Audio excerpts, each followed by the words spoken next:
হয় তাহলে আপনিও পোষা, কারণ নারীর গর্ভে আপনি ছিলেন। কয় পতি ছাড়া গতি নেই, আপনারা বলছে কি? মরিয়ম বিবি স্বামী ছাড়া ছিল না? ঈসা নবীর মা মরিয়ম বিবি, তার তো কোনো বিয়ে শাদী হয় নাই, বরঞ্চ ঈসা নবী যখন গর্ভে আসছে তাকে যখন মানুষজন অপবাদ দিছে, যারাও অপবাদ দিছে, তৎকালীন আমলের 40 জন তারাও গর্ভবতী হয়ে গেছিল, পুরুষ ছিল তারা। ভালো ভালো। মরিয়ম বিবির তো বিয়ে হয় নাই, নারী ছাড়া পুরুষ ছাড়া গতি নাই বলছে কি আপনারে? গান শুনেন, একটা গান গাই, জালালউদ্দিন খান গান। ওরে জলে বিম্বুয়া কারে ভাসে পরোয়ারে, আপসে আপ শব্দ করে ধনী হলো তার গো। জলে বিম্বুয়া কারে ভাসে পরোয়ারে, আপসে আপ শব্দ করে ধনী হলো তার গো। জলে বিম্বুয়া কারে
পরোয়ারে, আপসে আপ শব্দ করে ধনী হলো তার গো।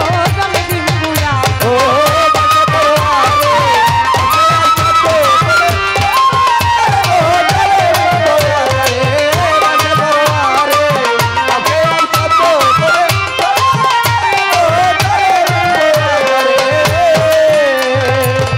ভিতরে নিরঞ্জন হইয়া চেতন, হাটিয়া গেল নূর হইল প্রচার।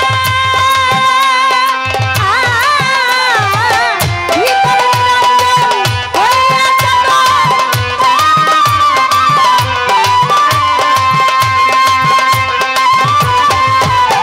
ভিতরে নিরঞ্জন হইয়া চেতন, হাটিয়া গেল নূর হইল প্রচার। ওরে আলী হলো শিরাতাজ, ফাতেমা গলার হার। আলী হলো শিরাতাজ, ফাতেমা গলার হার। হাসান হোসেন করল দুলে দুলে মুস্তাফা। জলে বিম্বুয়া কারে ভাসে পরোয়ারে, আপসে আপ শব্দ করে ধনী হলো তার গো। জলে বিম্বুয়া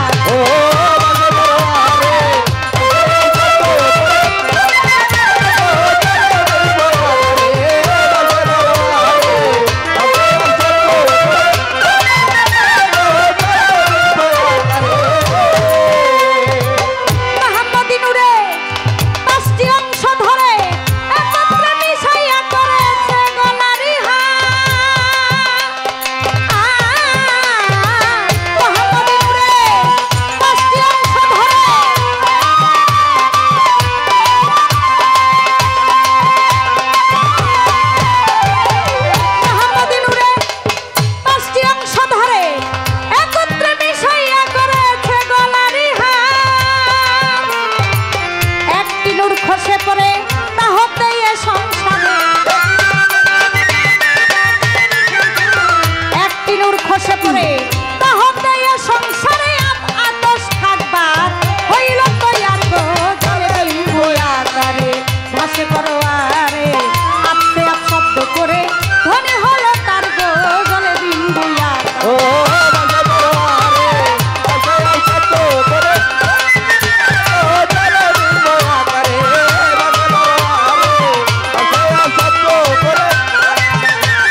বাগানে বাগানে রে বুলবুলিয়ে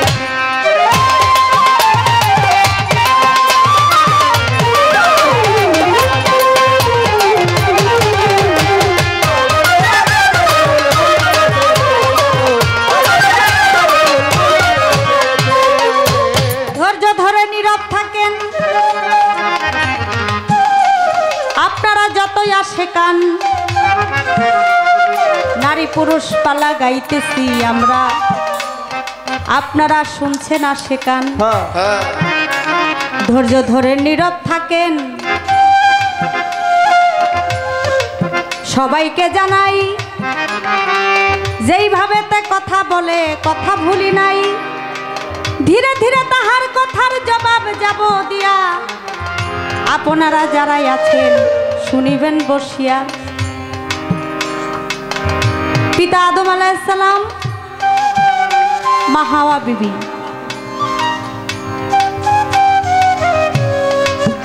দুজন বলেন যে কার চেয়ে কার ক্ষমতা বেশি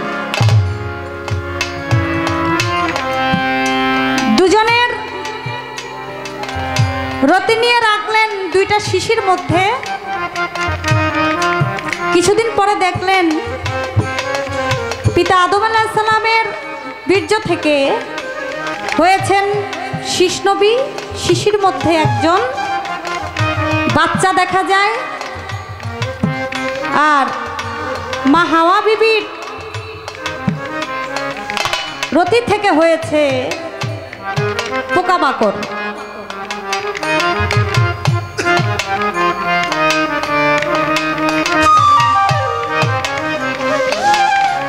এ দিয়ে দুজন দুজনার একটা কথা চলতে লাগলো পিতা আদম আলাইহিস সালামের আমলে কিন্তু জোড়ায় জোড়ায় বিয়ে হইতো এই বছরের সন্তানের সাথে পরের বছরের এই বছরের ছেলের সাথে পরের বছরের মেয়ের সাথে বিয়ে দিত এইভাবে এভাবে এই যে আজকে মানুষ মানব জাতি আমরা সবাই পিতা আদম আলাইহিস সালামের সন্তান এইভাবেই একটা মানুষ দিয়া মানুষ যে বাড়াবে এটা মাওলা মালিকেরই একটা লীলা খেলা আল্লাহর হুকুম ছাড়া গাছের একটা পাতাও নড়ে না ছোট বাজান আপনারা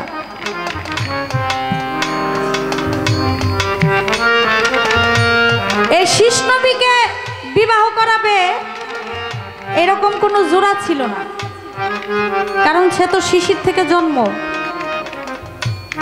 তারে বিবাহ করানোর জন্য কিন্তু কোনো জোড়া পায় নাই পিতা আদম বলে আমি গেছি বিপদে পড়িয়া আমার এই ছেলের সাথে কাকে বিয়ে করাবো আমি দেখি না ভাবিয়া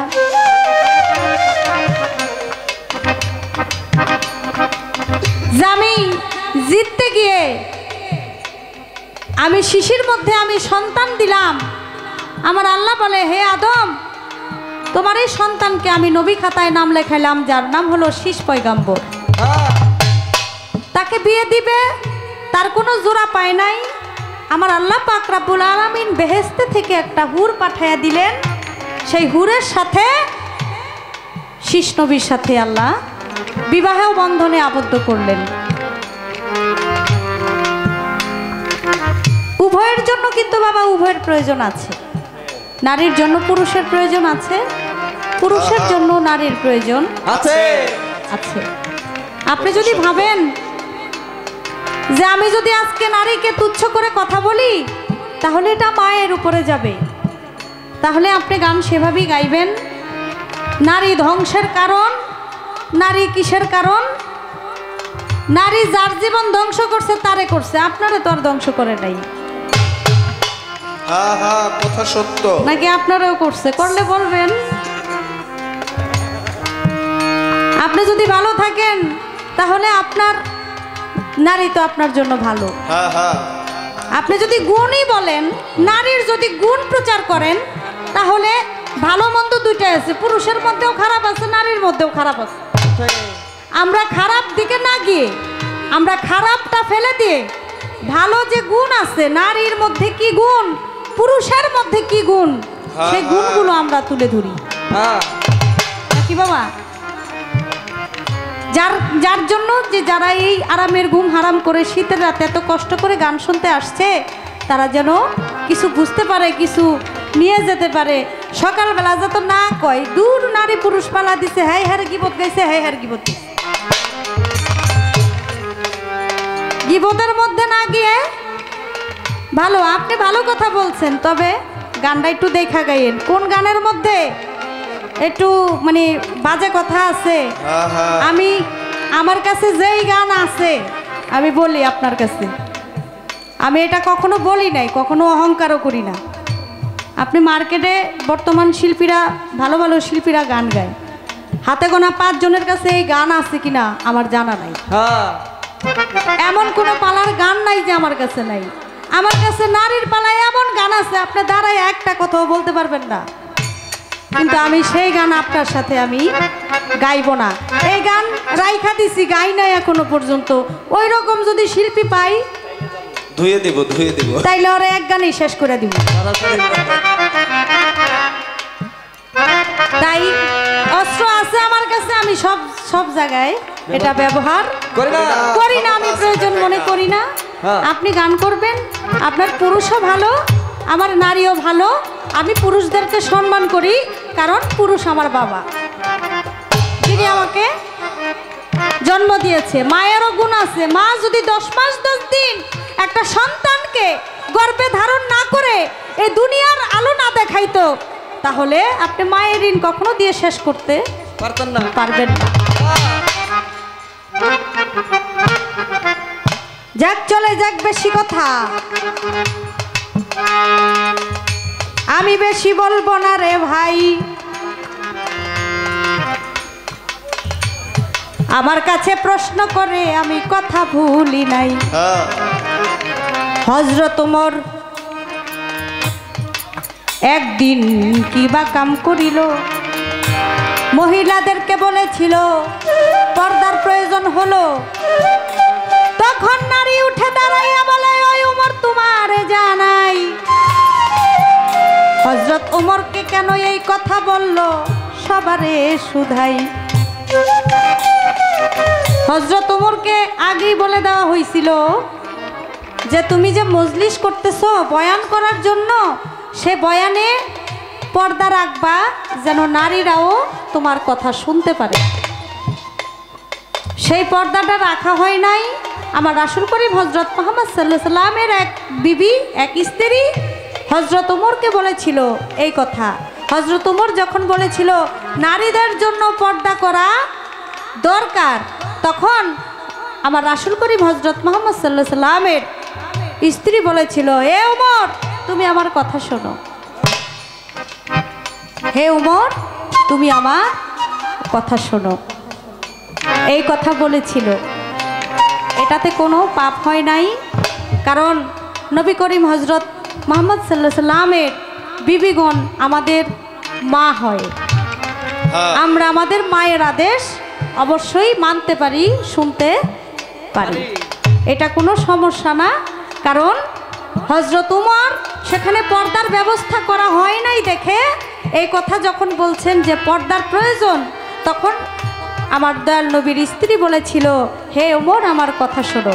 পরবর্তীতে আবার হযরত ওমর সেখানে পর্দার ব্যবস্থা করে দিয়েছিলেন। এটা এই পর্দা সে পর্দা নয়, এটা হলো যে মজলিসের, ওয়াজের মজলিসে আপনারা গেলে দেখবেন যে মহিলাদেরকে আলাদা কথা শোনার জন্য আলাদা জায়গা, পর্দার ব্যবস্থা করা হয়, সেখানে এই পর্দার কথা বলা হয়েছে। এই ছিল কথা। আরেকটি কথা আমার কাছে জিজ্ঞেস করেছেন আমার নবী করিম হযরত মুহাম্মদ সাল্লাল্লাহু আলাইহি সাল্লাম, তিনি একজনকে গায়ের চাদর বিছায়া দিয়েছিলেন, সে কে? সে হলো দুধ মা হালিমা, যার দুগ্ধ আমার দয়াল নবী হযরত আহমদে মুস্তফা মুহাম্মদে মুস্তফা সাল্লাল্লাহু আলাইহি ওয়াসাল্লাম, যাকে সৃষ্টি না করলে আল্লাহ 18,000 মাখলুকাতের কুল কায়নাত কিছুই সৃষ্টি করতো না, সে আমার দয়াল নবীর বাড়িতে যখন মা হালিমা আসলেন, আসার সাথে সাথেই আমার দয়াল নবী দাঁড়াইয়া গিয়া তারে সম্মান